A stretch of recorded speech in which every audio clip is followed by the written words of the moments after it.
नमस्कार दर्शकों, बात आज की चैनल के कार्यक्रम टॉप 10 में आपका स्वागत है। मैं हूं निपुण भार्गव और पेश है अभी तक की 10 बड़ी खबरें। आज चैंपियंस ट्रॉफी के फाइनल मुकाबले में भारत की जीत के लिए क्रिकेट फैंस काफी उत्साहित नजर आ रहे हैं और देश भर में भारत की जीत की दुआ हो रही है। भारतीय फैंस पूजा पाठ करने में लगे हैं। कई जगहों पर हवन, आरती और रुद्राभिषेक भी किया जा रहा है। टीम इंडिया की जर्सी पहने कई फैंस को भगवान शिव की पूजा करते देखा गया। भारतीय क्रिकेटर वेंकटेश अय्यर ने महाकालेश्वर मंदिर पहुंचकर चैंपियंस ट्रॉफी के फाइनल मुकाबले में भारतीय टीम की जीत की प्रार्थना की। वहीं चंदौसी के गंगा देवी मंदिर में क्रिकेट प्रेमियों ने सुंदरकांड का पाठ कराया। इस धार्मिक अनुष्ठान में बड़ी संख्या में क्रिकेट प्रेमी भी शामिल रहे। सीरिया में अपदस्थ राष्ट्रपति बशर अल असद के समर्थकों के बीच पिछले 2 दिन में हुई झड़प में अब तक 600 से अधिक लोगों की मौत हो चुकी है। सूत्रों ने बताया कि सीरिया में 14 साल पहले हुए संघर्ष के बाद से यह हिंसा की सबसे घातक घटनाओं में से एक है। सीरिया में 3 महीने पहले असद को अपदस्थ करके सत्ता पर विद्रोहियों के कब्जा करने के 3 महीने बाद बृहस्पतिवार को शुरू हुई झड़प दमिश्क की नई सरकार के लिए एक बड़ी चुनौती के रूप में उभरी है। सरकार ने कहा कि वे असद के समर्थकों द्वारा किए गए हमलों के खिलाफ कार्रवाई कर रहे हैं।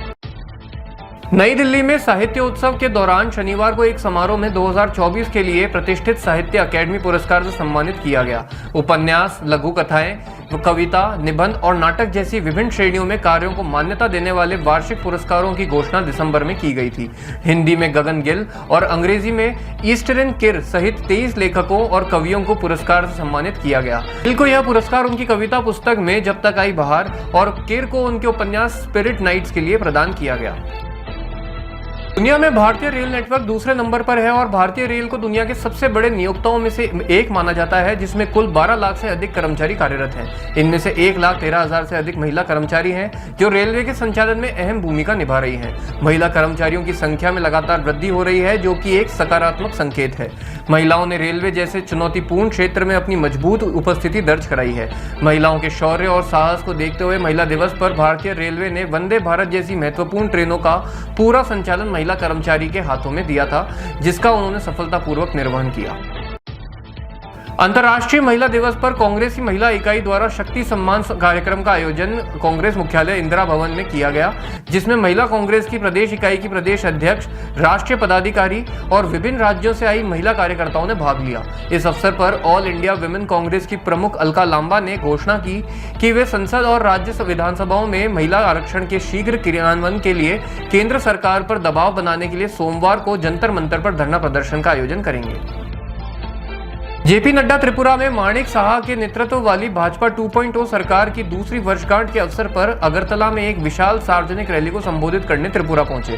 त्रिपुरा इकाई के पार्टी अध्यक्ष राजीव भट्टाचार्य ने बताया कि रिकॉर्ड भीड़ के साथ रैली आयोजित करने के लिए वरिष्ठ मंत्री रतनलाल नाथ की अध्यक्षता में एक उच्च स्तरीय समिति गठित की गई थी।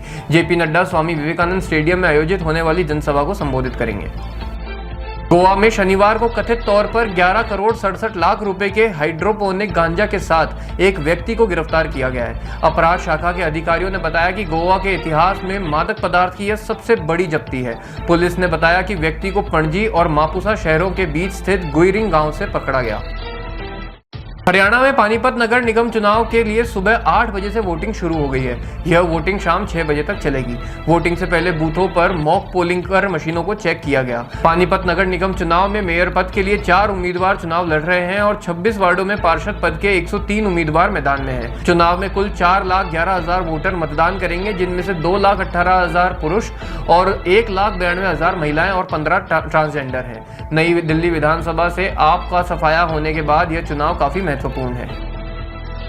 अमेरिका में हिंदू फोबिया बढ़ता जा रहा है। कैलिफोर्निया में सबसे बड़े हिंदू मंदिरों में से एक स्वामी नारायण मंदिर को अपवित्र किया गया और उसकी दीवारों पर भारत विरोधी नारे लिखे गए। पिछले कुछ महीनों में ये इस तरह की दूसरी घटना है। BAPS स्वामी नारायण मंदिर प्रबंधन ने इसकी पुष्टि करते हुए बताया कि हिंदू समुदाय के खिलाफ नफरत का एक और प्रदर्शन करते हुए कैलिफोर्निया के चिनो हिल्स में उनके मंदिर को निशाना बनाया गया। उन्होंने कहा कि हिंदू समुदाय कभी भी नफरत को जड़ें नहीं गंवाने देगा। केंद्रीय गृह मंत्री अमित शाह के राज्य भर में मुक्त आवाजाही की अनुमति देने के विरोध में प्रदर्शन के दौरान स्थिति बिगड़ने से हिंसा हुई। इस हिंसा में महिलाओं और पुलिस कर्मियों समेत 40 से अधिक लोग घायल हो गए। प्रदर्शनकारियों ने राष्ट्रीय राजमार्ग संख्या 2 इम्फाल दीमापुर राजमार्ग को अवरुद्ध कर दिया है और सरकारी वाहनों की आवाजाही में बाधा डालने के लिए टायर जलाए हैं। यह विरोध प्रदर्शन फेडरेशन ऑफ सिविल सोसाइटी की ओर से आयोजित शांति मार्च के खिलाफ भी था। टॉप 10 में अभी तक के लिए इतना ही। अगले कार्यक्रम सुपर 30 में आपसे फिर मुलाकात होगी। तब तक के लिए आज्ञा दीजिए। नमस्कार।